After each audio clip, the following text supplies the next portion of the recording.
Hello, everybody. We are back this week. Let me turn everything around. We're going to put stuff on their heads today.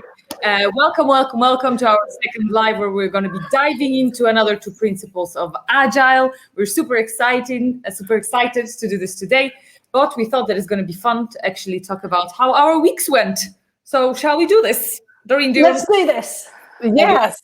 Yeah, you want me to go first? Go on, yes. It's been an awesome week. It's been crazy. As some of you might know that know me, next week, one of my clients, Social Media Pro, who I'm the community manager for, we're running a 5-day Social Media Day Summit, which is super exciting. So I'm doing last minute recordings and details and meetings, and it's been super exciting. It's been really fun. And then, of course, it's the last week of the month next week. So scheduling and working on content for July and August is also happening. So it's been a good week. How about you, Emma? Pretty good as well. Yeah, I mean, I'm working with you as well on the Social Media Pro team. Not doing as much as you on the actual recording side of things and getting things set up for the Social Media Summit. But we had that meeting today when we went to chat on about things that we've been doing. I've done quite a lot of stuff for my clients, got some content all scheduled out for July, and just chugging along. Good. Awesome. And Agata? yeah. I actually had a really cool day today. I'm still a little bit shook and a little tired because I was a guest on a Design Hill today, which was very exciting. It was a super cool session. So much fun. And, we did all the planning, and I did the planning, with everything, of course, in our Agile system. So, Agata, what did you talk about, and how many people were attending that session? Because I've done a keynote with them too, and it was super exciting. Yeah. And it's super cool to have people, see you, and you're on that stage and you're by yourself and you're presenting. What did you present about? Well, I was presenting about Instagram for business. So it was like for everybody who just starts on Instagram, why you should actually treat Instagram seriously and do it for business, and how to set it up to be successful company on Instagram. So that was my topic. And we had I think the top was around 140 people watching. So it was very, very nice. It was very Yay, that's awesome. How about you, James? What's happening in your life? Wow, it's actually been a top week. It's hard work, all this video like, isn't it? Really hard work. No, but it's been a really busy week. Of course, in the background for Agile Marketing Network, we've started to progress even further with the website. So if you go to the website, there's a lot of exciting stuff in there, a lot more blogs, feels more like a website. And of course, we're going to talk about Agile. We throw in a lot of keywords in there, a lot of terminology. So you'll hear us say Scrum, Sprints, Kanban. You'll be wondering, what does all that mean? Well, we've got it for you. So if you head over to the website, we've got a little section in there for Agile glossary terminology. It's all there. So anything that you kind of get confused with some of the things that we say, it's all right there. And also, just literally about an hour ago, just got on the back of a LinkedIn Live with, not me personally on there, just as a watcher, from Lisa Danforth and Katie Payne. Katie Payne's absolutely, well, you'll know Dorien and Emma and all of us. And Kate's a very good friend of mine. So, and she's super helpful with LinkedIn. Most of my LinkedIn stuff, I get all my hints and tips from her. But of course, with a busy schedule, there's a little bit of a ha-ha moment. That what I normally do is I can't be on the ball all the time, and I take all these helpful hints and snippets, and plus I don't want to forget it. So it actually leads into my kind of Agile system, which is my content backlog. And all these things I tend to, content backlog, task backlog, let's just call it a backlog. And I put all these items in there so I can come back later and review them and apply them at a later date. So I always have a hand on them, but I'll come back to them later on. So it's like my little bucket of. So that's a really great idea, James, because I've been in this business for going on 11 years. And I've used all sorts of systems, right? I sometimes put in a note on my phone, or I email myself so that I have a record, or I write it on one of those dumb sticky notes. But that's not a real system, because if I don't use it for 3 weeks or 4 weeks, I forget where I put it, right? So you have one place called a backlog, a content or task backlog. And so anything that you hear, see, want to later on revisit, you put that in one spot. Now, how often do you revisit that backlog to then take action on it? Because that's the most important part. I live with somebody, a husband, who collects things for the sake of collecting them, which we all do, I think, but then forgets that he has them. And so when we moved, after we'd lived in one house for 19 years, when we moved, I think I found like 3 hammers and like, you know, four bicycle pumps. And so because you collect them and you put them somewhere, you forget you have them, whether they're items or they're tips or tricks. And then when you need it, you need your hands on it immediately. So then you buy another one. And it's kind of like that with content and even with ideas, right? So I kind of, when you were talking, I was like, oh, so what's your system? How often do you go back to those ideas? No, it's a great question. And it comes back to, the mindset, methodology that you have in place. Because again, we always say it's not about the tools. So it doesn't matter if you are using a form of Post-it notes or whether you're using a digital tool like Trello, Notion, ClickUp, all those kind of things. So it's basically the sort of methodology and the processes that you put in place. So with our agency, with regards to say like me and Agata, and of course, just that little scenario there in terms of, you know, building up a better profile on LinkedIn. I took some real short snippets from that. I kind of thought I need to apply to my profile, not only just mine, but Agata's as well, and clients that we look after as well. So it gives me kind of an insight into saying, oh, hang on a minute, this is a value that I can improve for my existing clients because they're on LinkedIn as well. But coming back to your question, they're now already held within a backlog. So our methodology or our processes that we have in place is we run sprints.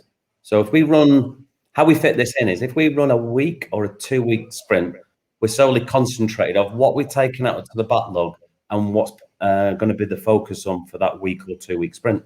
When we come to the end of that sprint, we then do what's called then a retrospective, and bundled within that we do, and I'm going to throw in a terminology here. Well, there's 2 terminology words. We've mentioned backlog.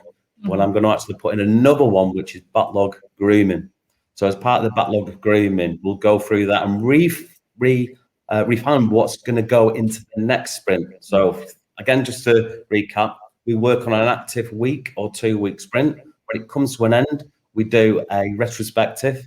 That is another terminology word that you can find in there, but we'll go into it in another detail. But we do a retrospective. Basically, that retrospective is a meeting with ourselves to say what went well, what didn't go well, what could we improve on, what we're going to actually work on next in our next sprint.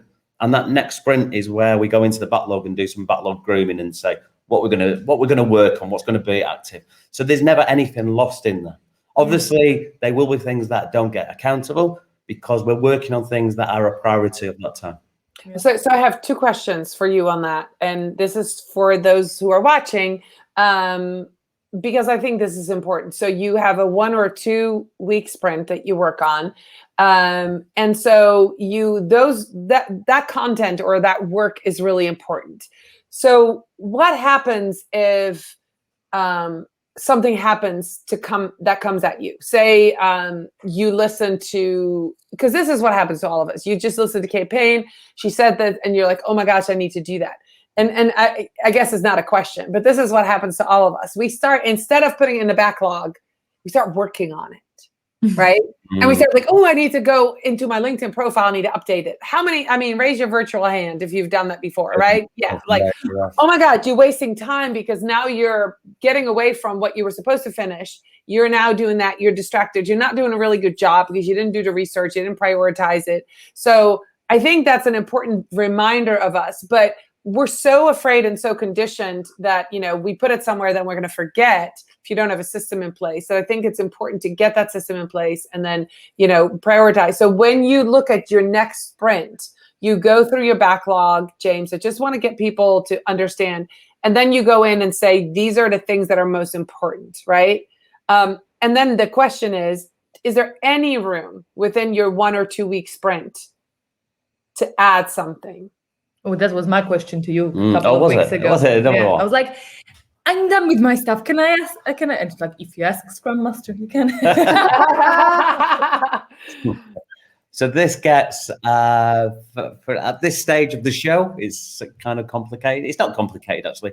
What I do allow for, without going into too much of the complexities of it, because I think it's a little bit unfair at this stage, is I allow for a certain amount of capacity or flex.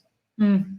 So when I commit to a sprint, I know I've got capacity resource, because we're, again, small agency, 2 people. I know I've got a certain capacity, being myself and Agata. So I'll commit to a sprint that'll take up to, say, for example, could be 30 hours.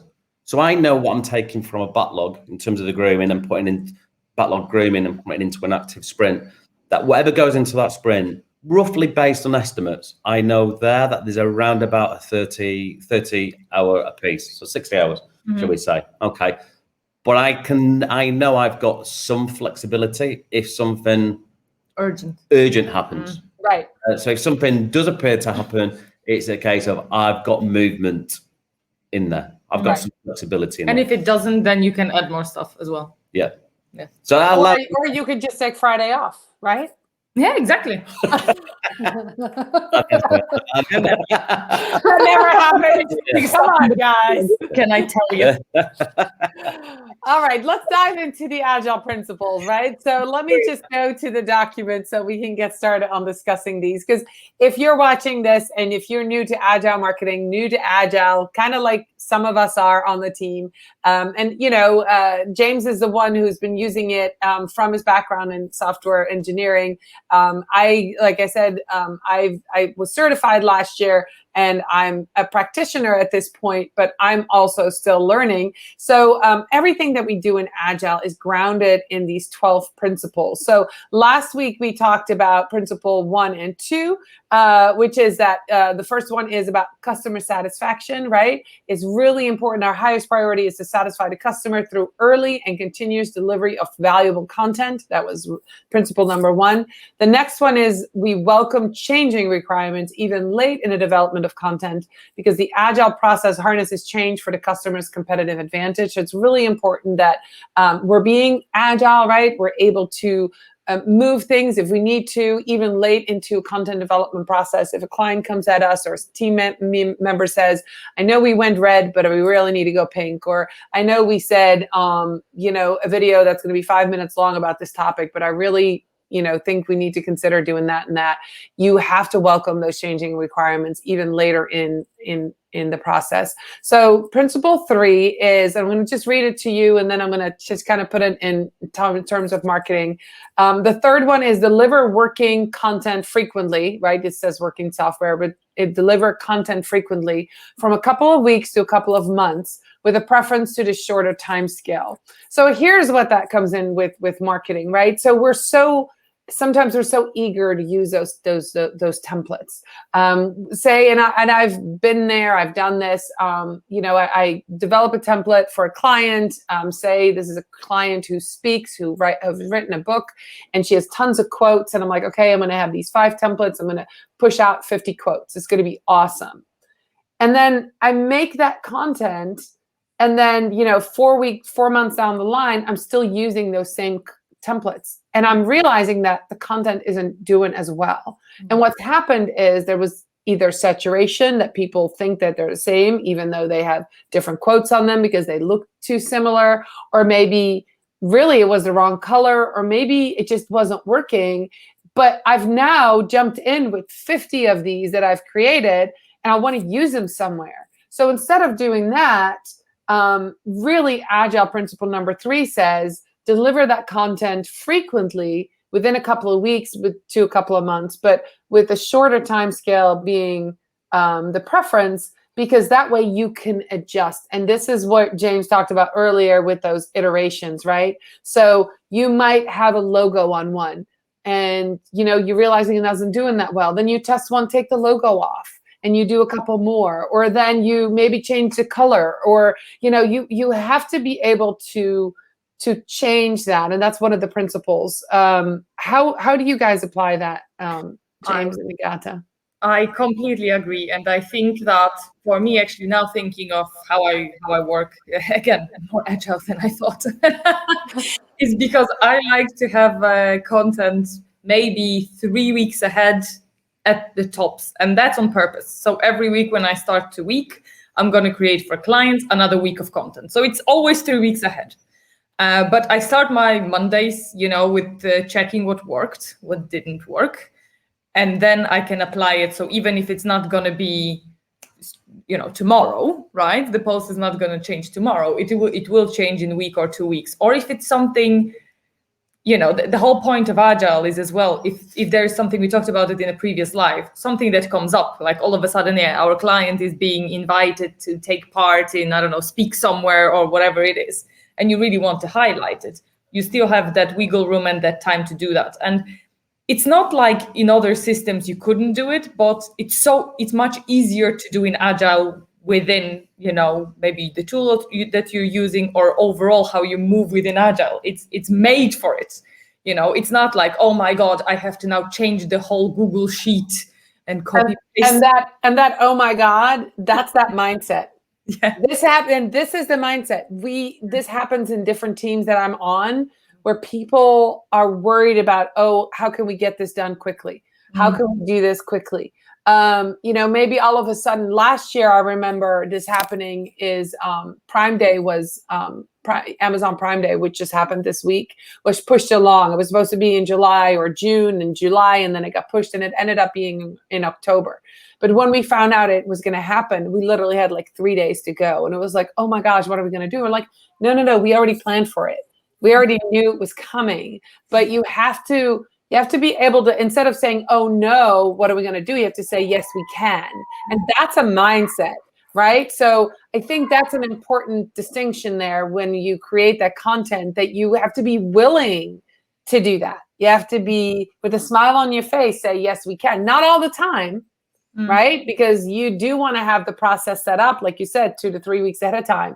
But when things do need to change, that you go ahead and take care of it with the team. And now I have a question to Emma. How do you feel about this knowing you and knowing you like to have stuff planned way ahead? I actually do it for clients. I do one which is 1 month ahead, and for another 2 clients, I do weekly.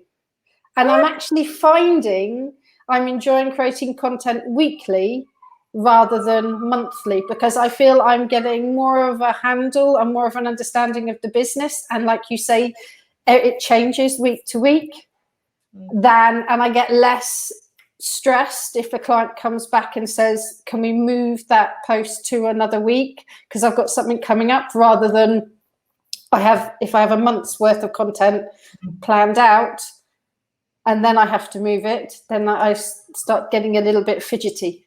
Yeah, imagine rescheduling all that. Yes. Plus, the other thing from my point of view as well, and this is just add something additional to it as well, because you're delivering content, or whatever you're delivering, even from a software point of view, so software, content, and so on, because you're delivering it on a faster time scale, or frequently, so a week or 2 weeks, if you go through the agile processes, what you can do, and the whole point of this as well is so you can, if you don't measure what you're doing, there's no point of doing agile. You got to have some form of measurement. So what I'm saying here is if you're delivering something on a week or 2 weeks basis, and at the end of it, you're actually reviewing through your retrospectives, you've got something that they're measurable. And what I mean by that is okay, did a particular campaign work or not? Yeah. So if a particular campaign didn't work, basically you've only lost 2 weeks or a week. You've not lost 6 months. And if you've not lost 6 months, then you've not lost a huge amount of budget, confidence, etc. there. So you can quickly, on those shorter delivery points, you can get a measure of your successes. That for me is like an absolute bonus and a plus. So you can pivot very, very quickly to something else. So that's another benefit, I think. I have a question. So since being the newbie of the group, so we're talking about the agile processes, and we're talking about sprints and backlog and reiterations and backlog grooming. And I remembered all of that. Woo! That's awesome. So you and Agata have set up your agile system, your agile methodology. You've got your agile processes in place. Mm-hmm. So what works for you? So, and then this is my question, isn't necessarily going to work for somebody else. So this is why agile is so versatile, is you can tweak it for your own benefit, your own company. Pretty much. I mean, there's still the main rules, and I'm not going to say that anything wrong about the backlog and the sprint and everything. Yeah. But me being second newbie, let me take it there. For me, the main principles are going to be the same, but you will adapt it to how you work. For example, in typical, very basic Kanban, you have to do in process and done. We have added for ourselves waiting on client and review. So if we have any blockage from the part of the client, that's where the task is hanging, right? If everything is already ready, but we want them to review, it's in review. So even though it's still the same methodology, you can adapt it and mold it to whatever business you are in and whatever your requirements are. Am I right here? Yeah. Kind of the basic thing to look at it is the overarching thing. Mm-hmm. Over those. It's still in progress. Yeah. So if you simplified Kanban in that way, because that's how it's kind of like, if someone taught you Kanban for the first time, the obvious one to look at is to do, in progress, and done. And you have to define what done is. But you usually have those three swim lanes. Normally, sometimes to adapt to Agile for your own businesses, some people put in a few more gates in there, just as an indicator to say, okay, this is waiting on the client. So or on a schedule. Or on a schedule. But you want some answer back from the client. So it'll move from to do, in progress, to waiting on the client. It could be waiting on a client for review. So there's a particular action to be taken by that client. The overarching category there is still in progress. Mm-hmm. Okay. It's not done until it's done. Yeah. Well, and here I wanted to also point out that Scrum is a methodology that's time boxed. So you either choose to do a sprint in a week or a sprint in 2 weeks. So that was my next question. So Kanban is not time boxed. Mm-hmm. So you can have tasks on there that live on there a lot longer. So one methodology works better for one team versus another team. And then there's a thing called Scrumban or Scrumban, where they combined the two. And what I have found and what we will be finding and what we're going to actually be teaching as the Agile Marketing Network is that we will find a methodology that works for people who work in smaller teams, because right now Agile is mainly used in in-house big teams. And so people that are coming, like James from the software engineering background, are saying, I was in this team and we had another team and we have all these different teams that are working together and we're all using Agile together and we're having these sprints together. But now I'm a team of two. What part of Agile, what methodology am I using? So as I'm learning, we're learning that there's no right or wrong way, and that could be a third or a fourth or a fifth iteration of methodologies that we're going to end up developing for small teams. And that's what I'm so excited about, because as we're using this, and as we as the Agile Marketing Networking team, are using this to create our website and going to create our course, and we're going to create this content, we're putting this into action. Right? We're learning on how to use this. So, so that was a great question, Emma. That's awesome. I hope that got answered. Anything you want to add? Because otherwise I'll go to principle 4. We're going to, before we add anything, I'm just going to do a shameless plug. So make sure you visit our website, agilemarketingnetwork.com, because right there we have all of this. So you can see all the, explanations to all the stuff that we've been talking about. You can literally go Kanban, there you go. So you can open it next time when we're live and follow that as well. So if we're talking gibberish, It's all there. It's all there. That's awesome. All right, so let's go to the fourth one.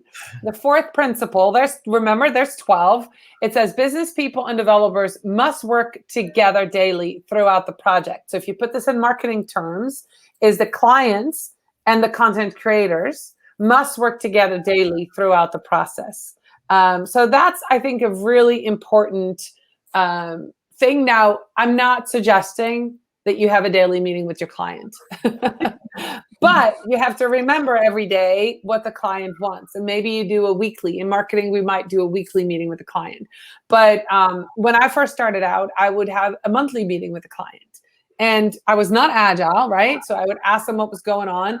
And then throughout the month, they would be going, oh, I forgot to tell you this. Oh, I forgot to tell you this. Oh, and they would just add all these things. So now I have a weekly meeting with the clients. We have an agenda. There's a backlog, which is the agenda, where they can add their things. And so then when we're in the meeting, I can say, oh, I see you added all these things. You want me to create content for this. What do you want? Tell me a little bit more. And then they become part of that backlog. And then in the next sprint, I'm going to add them to it. So I think that's a really important thing to remember, that you have to have that communication. Communication is really, really important. I think this is something I mentioned last week. One of the major things I like about Agile is I always look at it as it's a living and breathing process. It actually is like living. It's alive. There's a lot of moving parts in there. And I know another thing is that we don't, for what we're talking about, it's not about the right tool, but of course tools do come into place. And believe it or not, Dorien, when I first started Agile, I did used to have a wall with Post-it notes. So, I believe it. Even though you make fun of me using them. I know I did used to use Post-it notes, but of course, because of the world that we're living in now, I'm not allowed to say it apparently because they pick it up, but you know what I mean. Because of the world that panoramic, panoramic, yeah. Because apparently the social networks don't pick that word up. But because of the world that we're living in now, we've got a lot of people working like remotely. So of course we do use digital tools, and this is where we actually, right from the start of working with a client, actually tell them up front what you're going to get as part of our service pack, and what they get as part of a service pack is literally that living and breathing piece, which is the Kanban board, and literally 24/7. Yeah, they see those moving parts. So there's basically an accountability on us. Not so much the accountability, but they see the progress. It's live. They see it moving from that status of what's being done right over to when it's kind of marked as done. So it eliminates that little element in terms of, yes, of course we have a meeting. We have catch-ups and so on, whether it's weekly or on a monthly basis. But in a sense, from our point of view, it eliminates that unless they see something that's not obvious, but they see progression all the way through the project. Yeah, and I was going to say as well that daily communication doesn't have to be always conversation. It is this transparency where, maybe you tag them, or maybe they just see the tickets moving along, and they can go in and they get that information. It is a way of communication, really. Right. So that is great in Agile. That even though it's not verbal, there is still this communication going on, like you said. Moving pieces. Yeah, and it's a live piece and that's only one element of it. Of course, we see them as part of the team as well. So of course, they're tagged in, tasks. So I'm trying to not use some of the term, but they're tagged in things with accountability for themselves, for actions and reviews and so. So they're basically part of the overall project of it. Especially when we was talking about swim lanes before. Yeah. One of them being a client needs to review an item before it's scheduled. So they're part of that piece of the jigsaw. Yeah, I love that. And Emma and I had an epiphany together a couple of weeks ago when we were talking about content and what it becomes once it goes to the to-do section or the done section, right? When you're working on content, your done section becomes your database of content, especially if you market evergreen. And that was like this big thing for us, for both of us. Even though I'd already created them, I never used the word database for content, right? Because once you've created it, and if it's searchable, right, which if you use a digital tool, it becomes searchable. It's amazing. I actually had a project this week where I had to use a user-generated content for a client that I'd already scheduled on Facebook and Instagram. I now needed to create pins out of them for Pinterest. And I had the database. So I just went in, put in the keyword, user-generated content. I found them all. All the links were there. All the images were there. That database worked perfectly. And that task was so much easier. So that's kind of where I'm going with that. And then the other thing, I worked with a coach last year when I was learning about agile marketing. And she made a really good point. She said, Doreen, you are at home right now in your home office. And this works when you work at home. But guess what? When the airplanes start flying again, you're going to pack these like in your suitcase? No. So you want to have a digital version of whatever you're doing, whatever and I like Kanban just because I'm a very visual and I'm a tactile person. So I like moving things and then taking a sticky note and, putting it in the shredder or throwing it in my trash can, because I like that. I like the visual and the tactile part. But it doesn't work when you travel. It doesn't work when you're a really busy person or when you share with other people who don't live nearby. Emma and I work together on a team. She can't see my sticky notes. So the system doesn't work. It doesn't translate. So you have to have, even if you have for your own task and your own sprint that you do on your own as a team of one, you can use these. But as soon as you bring somebody else on your team to work with you on a daily basis, you have to have a digital board that people, clients, and other people in your team can work with you on. So that kind of wanted to make that point because I think that's an important one. I was just gonna say, try to find your evergreen content in your post-its. That would be difficult. Well, they'll be gone. Well, that's the thing. They're not searchable. Yeah, they're gone. And I don't know if you've ever been there, but using things like saving posts on LinkedIn, saving posts on Facebook saves me a lot of time because that's kind of my content backlog for other people's content that I want to share. I use that save button once a week. I go in, I see what I saved, I then go and schedule them out, right? Because you need to have a place to hold them. Mm-hmm. And it's a good way to do it. I think we're almost out of time, guys. I think we're God. 33 minutes. Wow. That's awesome. We're having too much fun. Yeah, I hope that that there's questions, or if you watch this on the replay and you have questions about anything we're saying, just know that we're applying these principles in our own business. I think they're really great to have, having that communication and, when you're creating content, to not create so much that you get lost in it, and you really need to have these different iterations of that content to really deliver some, test it, go back and make small improvements. I think those are really great principles to have. Exactly. And also, don't forget to go to the website. There's lots of information in there. Yeah, that's awesome. All right, well, are we going to be back next week? Yes, I think so. Awesome. We might be a little later. I won't be able to join you right at 2, but my time because of the summit. So we'll figure that out. We're going to be back next Thursday with everybody, and let us know if you have questions. And yeah, we're very excited. The Agile process is leading us on the right path towards creating content for all of you that you're going to be able to apply a system in your business, whether you're a team of 1, a team of 2, team of 4 or more.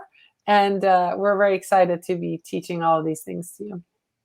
Right. Okay. Bye. Bye, everybody. See you later, guys. Bye.